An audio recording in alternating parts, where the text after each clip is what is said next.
അതുപോലെ രാവിലെ കുളിച്ചിട്ട് മുടിയുണക്കാനുള്ള പെടാപ്പാടാണ് ഞാനെന്ന് പറയുന്നില്ല, എന്ന് ഞാൻ രാവിലെ കുളിക്കാറില്ല. ഇന്ന് അതുകൊണ്ട് വെളുപ്പാങ്കാലത്തേ കുളിച്ചു കേട്ടോ. ഇന്നാണ് ചേച്ചിയുടെ കുഞ്ഞിന്റെ മാമോദിസ. അപ്പൊ അതിന് പോകുന്നുള്ള തിരക്കിലാണേ. ഒരു തെങ്ങിന് തടവെടുക്കാൻ പറഞ്ഞാൽ ഇതിലും ഈസി ആയിട്ട് ചെയ്യാൻ പറ്റും. പക്ഷെ പിള്ളേരെ ഒരിക്കലെന്ന് പറഞ്ഞാൽ എൻ്റെ പൊന്നു. ശീതുവിനെ ഒരുക്കി കഴിഞ്ഞപ്പോഴേക്കും ഞാൻ എൻ്റെ മുഖത്തിട്ട പുട്ടിയും പൗഡറും എല്ലാം സുനാമി പോലെ ഒലിച്ചുപോയി. എല്ലാവരുടെയും ഡ്രസ്സ് ഒണിയൻ ലാവണ്ടർ കളറായിരുന്നു ഞങ്ങൾ ഫിക്സ് ചെയ്ത് വെച്ചിരുന്നത്. പക്ഷെ ഒരുങ്ങി ഇറങ്ങിയപ്പോൾ മഴവില്ല് പോലെ പലർക്കും പല കളറ്.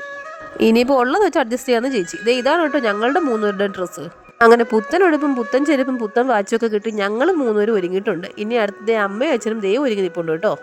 സന്തോഷം കൊണ്ട് എനിക്ക് ഇരിക്കാൻ വയ്യെന്നും പറഞ്ഞ് കിടന്ന് ഡാൻസ് കളിക്കുന്ന മോൻ. ഇത് കണ്ടിട്ട് അച്ഛൻ ചോദിക്കുക അവൻ്റെ ദേഹത്ത് വല്ല പാറ്റയും കയറിയൊന്നു. ഇതാണ് എൻ്റെ ചേച്ചിയും ചേട്ടനും. ഇനി നിങ്ങൾ അങ്ങോട്ട് കാണാൻ പോകുന്ന ഓരോ കാഴ്ചകളും ചേച്ചിയുടെ കലാവിരുതുകളാണ് കേട്ടോ. ഈ വീടിനകത്ത് കയറി കഴിഞ്ഞാൽ പകുതി മുക്കാലും ഇതുപോലുള്ള ചിത്രങ്ങളാണ്. എല്ലാം ചേച്ചി വരച്ചതാണ്. ഈ വീട് ചിത്രങ്ങളുടെ ഒരു കലവറയാണെന്നുണ്ടെങ്കിൽ പറയാം. ഇത് കണ്ട വരച്ചതാണെന്ന് ആരെങ്കിലും പറയൂ? ഒറിജിനൽ ആണെന്നല്ലേ പറയൂ? എന്നാ നിങ്ങൾക്ക് കയറ്റി ഇത് വരച്ചതല്ലേ, ഇത് ഒറിജിനൽ തന്നെ. ഇതേ കണ്ടില്ലേ, അത്തപ്പൂക്കൾ ഇട്ട മാതിരി ചുമര് നിറയെ ചിത്രങ്ങള്. നിങ്ങൾ കണ്ടത് വളരെ കുറച്ച് മാത്രമാണ് കേട്ടോ. ഇനിയും ഒരുപാട് ചിത്രങ്ങൾ ഇവിടെ ഉണ്ട്. ഞാൻ വീഡിയോ എടുത്ത് വായ നോക്കി കിടന്ന സമയത്ത് ദേ അവിടെ ഫോട്ടോഗ്രാഫർ എത്തി ഫോട്ടോ എടുപ്പ് തുടങ്ങി. ചേച്ചിയും ഹസ്ബൻഡും കുഞ്ഞും അമ്മച്ചിയും അപ്പച്ചനും ബെൻസിയും ഒക്കെ അടങ്ങുന്ന അവരുടെ ഫാമിലി. ഇത് ചേച്ചിയുടെ ഹസ്ബൻഡിന്റെ അനിയന്റെ വൈഫാണ് ബെൻസി. കയ്യിലിരിക്കുന്നത് ഞങ്ങളുടെ സ്വന്തം എമിലിയെ കുട്ടി. അങ്ങനെ ഒരുവിധം ഫോട്ടോഷൂട്ട് പരിപാടികളെല്ലാം കഴിഞ്ഞിട്ട് ഞങ്ങൾ ഇനി പള്ളിയിലേക്ക് പോകാൻ പോവുകയാണേ. ശീതുട്ടിക്ക് പിന്നെ ഒരുങ്ങി ഡ്രസ്സ് മാറിക്കഴിഞ്ഞാൽ അന്നേരം തന്നെ എവിടേക്കെങ്കിലും പോകണം, ഇല്ലെങ്കിൽ അവൾ അലമ്പുണ്ടാക്കും. ഇനി അടുത്ത യാത്ര പള്ളിയിലേക്കാണേ. അങ്ങനെ വീഡിയോ പിടുത്തത്തിനിടയിൽ പള്ളി എത്തിയത് ഞാൻ അറിഞ്ഞില്ല. ഈ പള്ളിയിൽ വെച്ചിട്ടാണ് കുഞ്ഞിന്റെ മാമോദിസ നടക്കുന്നത്. ഇവിടെ ഒരു കുളത്തിൽ നിറയെ ഇതുപോലുള്ള ഒത്തിരി മീനുകളുണ്ടായിരുന്നു. ഇവിടുത്തെ പള്ളിയിൽ കണ്ണിന് കുളിർമ നൽകുന്ന ഒരുപാട് കാഴ്ചകൾ ഉണ്ടായിരുന്നു കേട്ടോ കാണാൻ. ഇതുപോലുള്ള നല്ല നല്ല കാഴ്ചകൾ കാണണമെങ്കിൽ നേരെ ഈ പള്ളിയിലേക്ക് വന്നത് കേട്ടോ. ഞാൻ എപ്പോൾ വീഡിയോ എടുത്തു തുടങ്ങിയാലും അതിന്റെ ഫ്രണ്ടിൽ ഇവനുണ്ടാവും. എത്ര വീഡിയോ എടുത്താലും അവനും എടുക്കില്ല. ഇതാണ് ഞങ്ങളുടെ കുഞ്ഞു മാലാക കുട്ടി എമിലിയ മറിയം ശരീഷ്. ഇതൊക്കെ അവിടെ സ്റ്റേജ് ഡെക്കറേഷൻ ചെയ്യാൻ വെച്ചിരിക്കുന്ന സാധനങ്ങളാണ്. കണ്ടില്ലേ, അഞ്ഞലൂഞ്ഞാലിൽ കറങ്ങി കളിക്കുന്ന കുറേ കേക്കുകൾ. ഇനി അഞ്ഞലൂഞ്ഞാലിൽ കറക്കി കളിച്ചോണ്ട് നിന്നാൽ ചിലപ്പോൾ സ്റ്റേജ് ഡെക്കറേഷൻ ചെയ്തിട്ട് അടികൊള്ളേണ്ടി വരും. അങ്ങനെ ഒരുപാട് നാളത്തെ കാത്തിരിപ്പിനൊടുവിൽ കിട്ടിയ കൺമണിയുടെ മാമോദിസ ചടങ്ങുകളാണ് ഇപ്പോൾ നടന്നുകൊണ്ടിരിക്കുന്നത്. കൂടെ നിന്നവർക്കും കണ്ടു നിന്നവർക്കും ഞങ്ങൾക്കും എല്ലാം ഒരുപാട് സന്തോഷം തരുന്ന നിമിഷങ്ങളായിരുന്നു ഇത്. മാമോദിസ ചടങ്ങുകളെല്ലാം കഴിഞ്ഞു. അടുത്ത പരിപാടി പിന്നെയും ഫോട്ടോഷൂട്ട്. ചേച്ചിയുടെ ഫാമിലി എന്തെന്ന് ചോദിച്ചവർക്ക് കണ്ടിട്ടാണ് ഇതാണ് ചേച്ചിയുടെ ഫാമിലി കേട്ടോ. എല്ലാം കഴിഞ്ഞ അടുത്ത പരിപാടി എന്തായിരിക്കും? ഫുഡ് അടി. അത് തന്നെ വെൽക്കം ഡ്രിങ്ക് ആയിട്ട് ഒരുപാട് തരത്തിലുള്ള ഫ്രഷ് ജ്യൂസുകളും ഉണ്ടായിരുന്നേ. പിന്നെ പേരറിയാവുന്നതും അറിയാത്തതുമായിട്ടുള്ള ഒരുപാട് സ്നാക്സുകളും.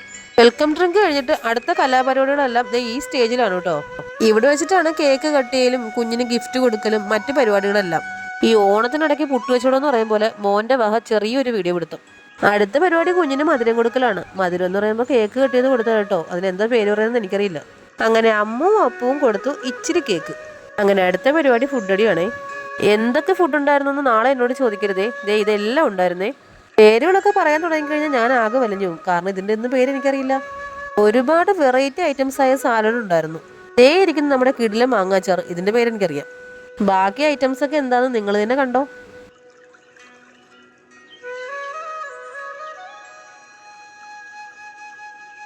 ഒരു പാത്രം നിറയെ പേരറിയാത്ത എന്തൊക്കെയോ സാധനങ്ങൾ ഞാൻ എടുത്തു കഴിക്കാൻ. കൂടെ നല്ല ഐസ്ക്രീമും ഗുലാബ് ജാമും. ഒടുക്കത്തെ ചൂട് കാരണം ഐസ്ക്രീം കുടിക്കുമ്പോഴും വേർത്ത് കുളിച്ചാണ് ഇരിക്കുന്നത്. അല്ലാണ്ട് വാരി വലിച്ച് കഴിച്ചിട്ടല്ലാന്ന് അമ്മ. ചൂട് കാരണം ഒരു രക്ഷയില്ലാത്തതുകൊണ്ട് ശീതൂട്ടിക്ക് ഞാൻ ഈ നെറ്റിൻ്റെ കൂടി വിട്ടുകൊടുത്തു. ഇതാവുമ്പോൾ ആവശ്യം പോലെ കാറ്റ് കയറും. അങ്ങനെ ഫുഡൊക്കെ കഴിച്ച് ഏമ്പക്കവും വിട്ട് വയറ് നിറഞ്ഞ സന്തോഷത്തിൽ ഒരു ഫോട്ടോഷൂട്ട് നടത്തി. പിന്നെ നേരെ പള്ളിയിൽ നിന്ന് ചേച്ചിയുടെ വീട്ടിലേക്ക് വന്നിട്ട് നല്ലൊരു കട്ടൻ ചായ കുടിച്ചു. ഈ കഴിക്കുന്നതും കുടിക്കുന്നതും എല്ലാം എങ്ങോട്ട് പോകുന്നു എന്ന് ചോദിക്കുന്നവരോട് ഇതെല്ലാം നിങ്ങളെപ്പോലെ തന്നെ എൻ്റെ വയറ്റിലേക്ക് തന്നെയാണ് പോകുന്നത്. വെറുതെ ഇരുന്ന് ബോറടിച്ചപ്പോൾ ഒന്ന് റെസ്റ്റ് എടുക്കാമെന്ന് വിചാരിച്ചപ്പോൾ അമ്മച്ചി കേക്കും കൊണ്ടുവരുന്നു. ഈ വെറുതെ ഇരുന്ന് ബോറടിക്കുന്നവർക്ക് കഴിക്കാൻ പറ്റിയ സാധനമാണ് ക്രീം കേക്ക്.